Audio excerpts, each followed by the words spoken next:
Bom dia, boa tarde a todos.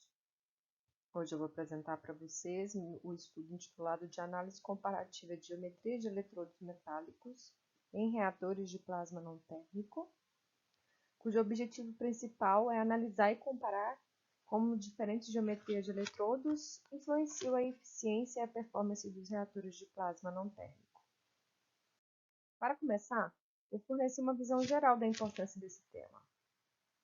Os reatores de plasma não térmico têm sido estudados para a aplicação de inativação de micro-organismo em água. Estudos recentes destacam a influência da geometria do reator de plasma e do tipo de gás utilizado na ativação, por exemplo, da bactéria E. coli em água, ressaltando a importância desses reatores para a desinfecção de meios aquáticos. A eficácia desses reatores depende não apenas das propriedades dos gases de alimentação e das condições de operação, mas também da geometria do reator, que também pode ser influenciada pelos seus eletrodos metálicos. A geometria ela afeta o comportamento da descarga de plasma, influenciando sua uniformidade, a densidade de elétrons e a eficiência energética do processo.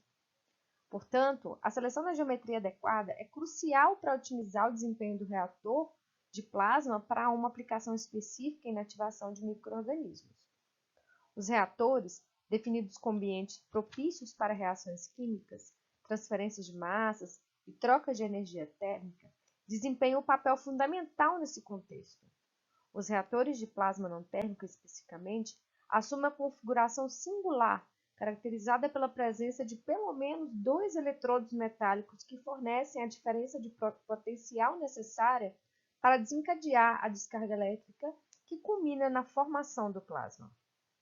A disposição dos eletrodos metálicos, conhecida como geometria dos eletrodos, é crucial para definir a identidade e a funcionalidade de um reator de plasma, influenciando o comportamento da descarga de plasma e a eficiência do processo.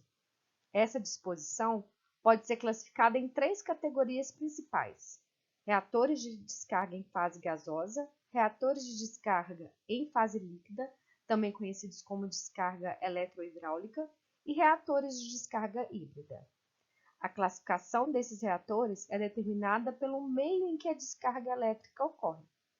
A escolha cuidadosa e o ajuste adequado desses parâmetros são fundamentais para otimizar o desempenho do reator e direcionar suas características para atender aos requisitos específicos de diferentes aplicações de pesquisa. A efetividade na inativação fornecida pelo plasma não térmico é sensível às variáveis dos sistemas e processos, englobando fatores como entrada de energia, modo de exposição, duração da exposição, composição do gás e características do alvo, como o tipo de célula.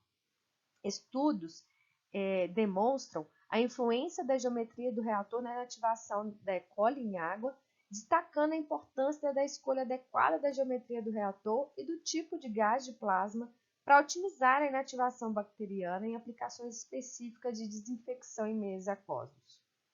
Este estudo tem por objetivo, então, investigar a geometria mais eficaz para os reatores de plasma não térmico de descarga em fase gasosa, com base na disposição dos eletrodos metálicos. Serão analisadas as propriedades de comportamento distintivas em diferentes configurações, buscando identificar a configuração mais adequada para otimizar o desempenho do reator de plasma em aplicações específicas de inativação de E. coli. Os reatores de plasma não térmico utilizados nesse estudo foram projetados e construídos pelo Grupo de Plasma da Universidade Federal de Ouro Preto. Eles foram classificados em 3 tipos: plano-plano, ponta-plano e dupla ponta-plano, de acordo com a geometria dos eletrodos. Nestes reatores, o eletrodo superior está localizado na fase gasosa, onde a descarga é formada, enquanto o eletrodo terra fica submerso na fase líquida, onde há formação de descarga, fazendo com que a superfície do líquido atue como eletrodo plano. Os reatores de plasma possuem um volume interno de 320 cm3 e são construídos em vidro de borosilicato, selados por duas tampas de silicone para garantir a vedação do sistema nas extremidades superior e inferior do reator. A injeção de gás no reator ocorre diretamente na tampa superior, que possui uma abertura para a entrada de gás. Além disso, a tampa de silicone superior suporta o eletrodo ativo, posicionado acima da superfície da solução. Na tampa inferior, há um orifício pelo qual é conectado o eletrodo de plasma não térmico, que mantém um contato com a solução. Para formar a descarga de plasma, os eletrodos são conectados aos terminais de uma fonte de alta tensão, de 17 kV, e corrente alternada. Essa fonte, por sua vez, é conectada a um transformador variac e, então, à rede elétrica. A função do variac aqui é alterar a potência aplicada ao reator por meio da variação da tensão elétrica primária aplicada à fonte, enquanto a função da fonte elétrica é levar a tensão recebida para formar o plasma não térmico. O espaçamento entre o eletrodo, o gap, e a superfície da amostra da água é de aproximadamente 0,8 mm, local onde ocorrem as descargas elétricas. O tipo de ensaio empregado é o experimental exploratório. Tendo em vista o tipo de experimento implementado, o teste foi realizado em bancada, observando o funcionamento dos reatores de plasma não térmico de descarga em fase gasosa sob diferentes geometrias de eletrodo, com o propósito de avaliar o desempenho dos reatores e compreender o comportamento da descarga de plasma. A figura detalha os parâmetros operacionais, condições experimentais e comportamentos observados durante o funcionamento dos reatores de plasma não térmico. Foram conduzidos 42 experimentos em cada reator com tempos de exposições variando entre 2 e 40 minutos. Em cada intervalo de tempo, as amostras variaram entre 20, 50 e 80 ml, e as tensões aplicadas foram de 50, 80 e 100 volts. Nos experimentos 2, 5 e 10 minutos, foram realizados testes com as três diferentes tensões. A partir dos experimentos com tempo igual ou superior a 15 minutos, os testes foram conduzidos com uma tensão fixa de 50 volts. A figura, então, exemplifica o funcionamento de cada um dos reatores durante o experimento. Antes de iniciar os procedimentos experimentais, o sistema foi purgado com gás de trabalho argônio comercial, para manter a atmosfera interna exclusivamente com gás de interesse. Dando início à investigação das propriedades distintivas de comportamento em diferentes configurações de reatores, vale destacar que no reator plano-plano, os primeiros 10 experimentos foram conduzidos utilizando o ar atmosférico e, notavelmente, durante esses testes, foi observado embaçamento no vidro do reator. O embaçamento é resultado da ocorrência das reações de ionização dentro do reator na presença de oxigênio, promovendo assim uma maior geração de ozônio. Apesar de não ter sido quantificado, o ozônio é uma molécula frequentemente formada em descargas elétricas em contato com o oxigênio. Considerando uma espécie secundária com elevado potencial oxidativo, o ozônio pode ser formado por meio de reações envolvendo espécies primárias, como o oxigênio atômico, o oxigênio singlete e com moléculas de oxigênio. Na reação, o radical oxigênio, que é uma espécie altamente reativa, reage com a molécula de oxigênio, resultando na formação de ozônio. Essa é uma das maneiras pelas quais o ozônio pode ser produzido em ambientes ricos em oxigênio. Na terceira reação, o oxigênio atômico excitado reage com a molécula de oxigênio, resultando novamente na formação de ozônio. Esse é outro caminho pelo qual o ozônio pode ser gerado em sistemas com oxigênio. E a reação destaca a importância dos estados excitados do oxigênio na produção de ozônio. A presença de ozônio é de interesse significativo, considerando seu potencial oxidativo, o que pode ter implicações diretas na aplicação de tratamento de água.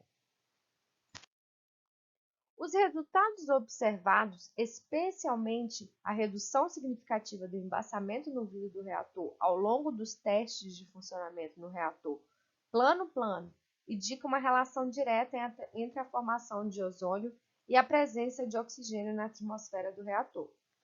Esse fenômeno pode ser explicado pela entrada de gás argônio a partir do 11º experimento, substituindo o gás oxigênio como gás de arraste predominante.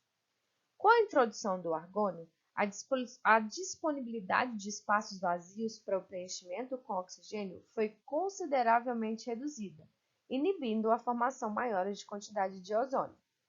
O argônio, sendo gás inerte, não participa ativamente nas reações de ionização que levam à formação de ozônio, proporcionando um ambiente menos propício para esse processo.